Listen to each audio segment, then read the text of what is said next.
¿Qué vendría siendo HTML? Sus siglas de HTML significan Hypertext Markup Language. Es el bloque de construcción más básico de la web y define el significado y la estructura del contenido web. Como tal, no es un lenguaje de programación, sino un markup, como lo dice sus siglas, para anotar texto, imágenes, contenido para mostrar en un navegador. El marcador incluye elementos especiales como head, title, body, header, footer y algunos otros más. Vemos aquí, por ejemplo, video, canvas, UL, que significa on order list, list, P de paragraph, IMG de images, audio. Entonces vendría siendo lo que vemos en una página web. Vamos a abrir acá la página de Google y si vemos acá en More Tools y abrimos Developer Tools, vamos a ver los elementos. Esto vendría siendo un HTML. Acá vemos que está dividido, pero tiene un body,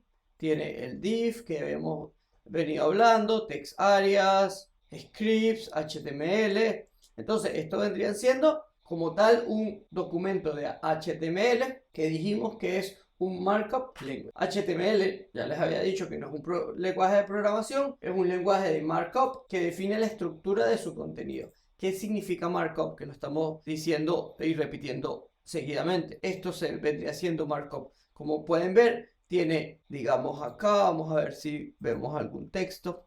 Por ejemplo, este que dice Google. Esto que dice Google Offered In. Eso está entre un div, un markup de div, div, que significa división, y otro. Entonces está entre dos markup, uno lo abre, uno lo cierra y dentro está el contenido que realmente está mostrando. Ahora vamos a ver un repaso pequeño de lo que vendrían siendo los elementos que se utilizan para lo que es HTML. HTML consta de una serie de elementos que se utilizan para encerrar o envolver diferentes partes del contenido, que se vea o actúe de cierta manera. Acá vemos un pequeño ejemplo de lo que vendría siendo los componentes de HTML, como este P, que significa paragraph, se abre con signo de menor que y se cierra con un signo de mayor que. Esto vendría siendo lo que es un opening tag o una etiqueta de apertura. Luego, por dentro está el contenido, que vendría siendo My cat is very grumpy. Y luego está el closing tag. Como ven, acá se usa el slash. Esto es algo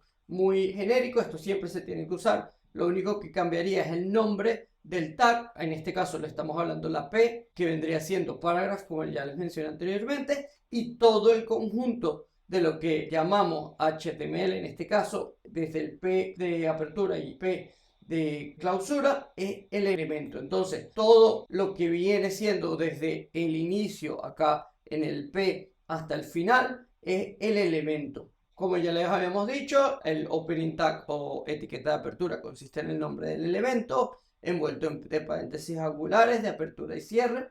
Esto indica dónde se comienza el elemento o comienza a surgir efecto, en este caso donde comienza el párrafo. Está también el closing tag, que es lo mismo que la etiqueta de apertura, excepto que incluye una barra inclinada antes del nombre del elemento. Esto indica dónde termina el elemento. Vean que estamos repitiendo la parte del elemento.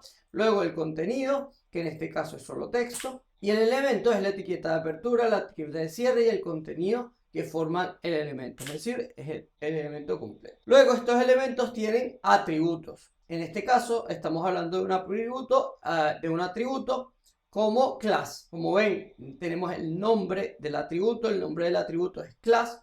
Luego se iguala y se le pone entre comillas, esto es obligatorio, cualquier tipo de nombre al atributo. En este caso, a la clase se le puede colocar cualquier tipo de nombre. En este caso estamos usando una clase de editor node. Luego, mucho más adelante podremos ver qué significan estos atributos, qué significan estas clases y qué significan estos nombres que estamos dando la libertad de agregarle cualquier tipo de nombre a esas clases. Ahora, ¿qué es CSS?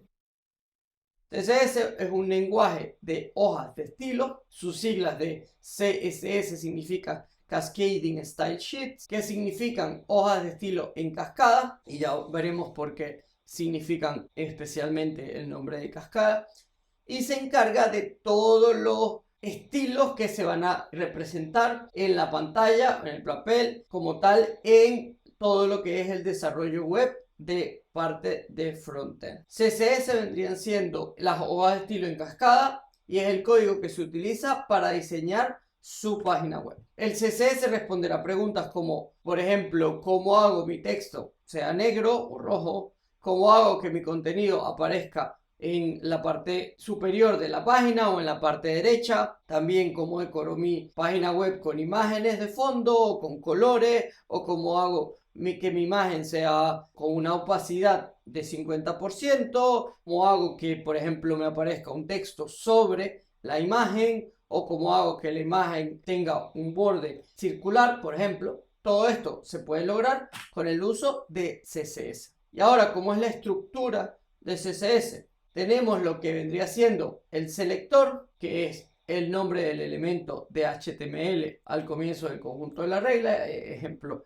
anteriormente veníamos hablando del párrafo. Entonces, para poder darle estilo a ese párrafo, tendríamos que usar ese selector de P y abrir llaves, y luego ya podemos ver lo que es la propiedad, el valor de la propiedad, y el conjunto de tanto la propiedad como el valor se llama la declaración. La declaración es una sola regla, como el color rojo en este caso, especificando cuál de las propiedades del elemento se quieren diseñar. Y las propiedades se pueden diseñar en un elemento HTML dado. En este caso estamos hablando del color, pero podemos hablar del tamaño de la fuente texto que estamos usando, o que el grosor de la misma, o si queremos que la ubicación del texto esté justificada o esté centrada o esté a la derecha. Eso vendría siendo la propiedad. Luego, el valor es lo que vemos aquí como color rojo. Puede ser, en este caso es simplemente el color rojo, pero también pudiese ser una representación numérica de los colores, hexadecimal, o por ejemplo pudiese ser, como les veníamos diciendo, el tipo de font pudiese ser la font, ejemplo, Arial. Eso vendría siendo el valor de la propiedad.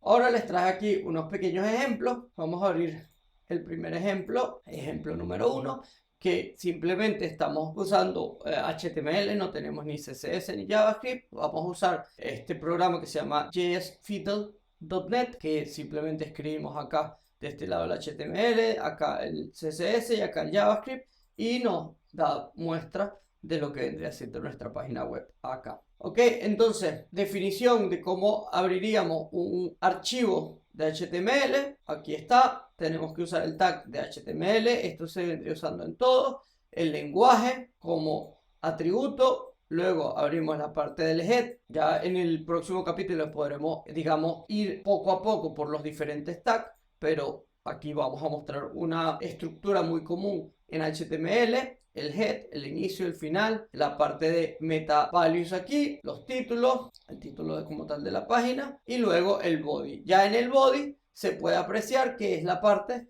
que está viniendo directamente a la página web. Y aquí estamos buscando hacer un H1, un H2, que vendría siendo heading 1 y heading 2. Y luego le estamos escribiendo por dentro lo que vendría siendo Web Development Roadmap by Camilo Lucen. Si cambiamos acá, por ejemplo, vamos a cambiarlo a...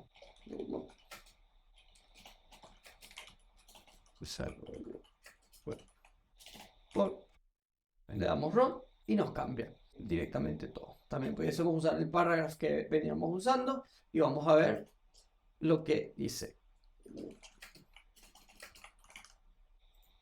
Vean la diferencia, aquí no hay ningún tipo de estilo, pero sí que las fuentes se ven de diferentes tamaños. En el ejemplo 2 ya le estamos dando un tipo de estilo y estamos marcando que el background de todo el documento sea de color oscuro y que las fuentes sean de color blanco. ¿Cómo lo hacemos? Estamos haciendo lo que llamamos CSS inline, donde definimos un atributo que en este caso es estilo, lo igualamos, le damos, abrimos los paréntesis como habíamos mencionado anteriormente, le damos el nombre de la propiedad, en este caso background, y luego el valor de la propiedad, que es un color como tal, que es un color oscuro. Luego tenemos el estilo en H1, que también es un color, pero también le estamos dando luego el tamaño que queremos de la letra. Digamos que ahora queremos una letra un poco más grande, no vamos a exagerar, pero Vamos a darle aquí, miren cómo cambia directamente. Y luego el estilo de la parte 2 también es otro color, pero no le estamos dando ningún tipo de grosor a la fuente. Vamos al ejemplo 3.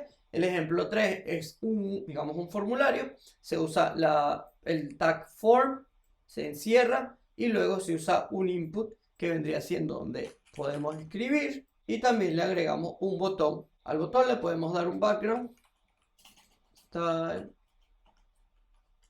Background. Por ejemplo, si vemos, también pudiésemos decir que el color es white. Y ya tenemos un botón un poco diferente. Por último, vamos a ver ya un formulario bastante decente. Tenemos una división acá, lo llamamos con una clase container. Ponemos aquí un 0, ponemos un input, ponemos un botón. Vean que tienen todas las definiciones que decíamos. Class como atributo, otro atributo ID. Estamos viendo diferentes atributos, no se preocupen porque luego lo vamos a ver. Y ya luego en el CSS, que lo estamos viendo ya que es un archivo separado, tenemos los selectores, tenemos las propiedades de este lado y tenemos los valores de las propiedades de este lado. A diferencia del otro, tenemos aquí, por ejemplo, estamos poniendo varias propiedades. Aquí, por ejemplo, estamos poniendo varios selectores. Luego aquí estamos poniendo un selector con un punto adelante que significa clase. Luego un signo de numeral adelante también que significa ID. Entonces estamos viendo algunos tipos de definiciones que anteriormente no habíamos visto, pero lo importante y lo que quiero que se lleve de aquí es que con este pequeño CSS logramos darle este estilo a nuestro formulario. Obviamente diferente al estilo que veíamos acá. Si de hecho vamos y buscamos el botón, por ejemplo acá, si buscamos el botón y tal vez aplicamos esto en el anterior, podemos ver que nuestro botón ahora se ve diferente. El background, en este caso red, se sobrepone a lo que veníamos dándole como tal a este, pero si le quitamos ese background rojo, todavía sigue siendo rojo, pero un rojo un poco más suave. Entonces podemos ver que si le colocamos el estilo en línea, es un poco más importante que si le colocamos el estilo directamente dándole un selector en el archivo CSS. Ya sería todo lo que vendríamos viendo en este muy sencillo inicio el curso de programación, y ya para la próxima clase vamos a ver HTML con mayor profundidad. Les recomiendo que revisen un poco lo que se hizo en esta clase. Intenten, por ejemplo, usar este programita de JSFiddle.net y traten de por lo menos dar al menos esta parte, usar por lo menos algunos estilos, y si le pueden dar colores o si incluso pueden colocar del lado usando los selectores y las propiedades y los valores de la propiedad, lo intenten. Yo les dejo, por ejemplo, el link en los comentarios. Si tienen alguna duda, no duden en contactarme y nos vemos en la próxima clase. Muchas gracias.